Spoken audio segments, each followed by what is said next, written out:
စိတ်နေအောင်အေးတဲ့ဆောင်းဦးရာဒီမှာမထင်မှတ်ထားပဲနဲ့အခုလိုမျိုးအရန်ကိုလှပတဲ့မနက်ခင်းအာယုံနေချီလေးကိုမြင်လိုက်ရတယ်အခုမြင်နေရတာကတော့တချီလေးမြို့ပါဟိုးမှာတောင်တန်းတွေလည်းမြင်ရတာတကယ်လှတယ်ဒါကတော့မဲဆိုင်မြို့ပါ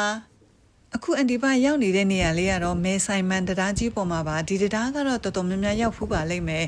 ဒီကနေ့ကတော်တော်လေးအေးတော့လေမန်ပေါ်မှာလည်းနင်းနေရှိနေတယ်ပြီးတော့သွားရတာနည်းနည်းချော်တော့လေတတိထားပြီးသွားနေရတယ်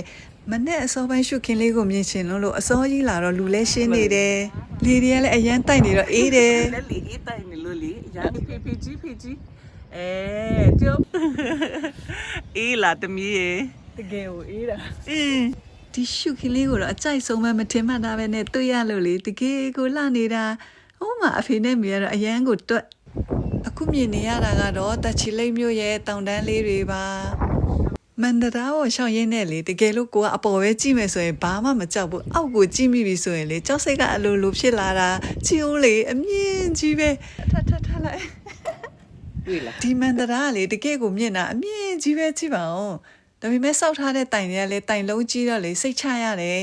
အဝေးရောက်မိတ်ဆွေတငယ်ချင်းများမြင်ရတွေ့ရအောင်ဝေမျှပေးလိုက်တာပါနော်မိတ်ဆွေတငယ်ချင်းများအားလုံးနှစ်တစ်မှာစိတ်ချမ်းသာကိုယ်ချမ်းသာရှိကြပြီးလူအင်ဆန္ဒများပြေဝပြည့်စုံကလုပ်ငန်းကိုင်ငန်းများတိုးတက်အောင်မြင်ကြပါစေ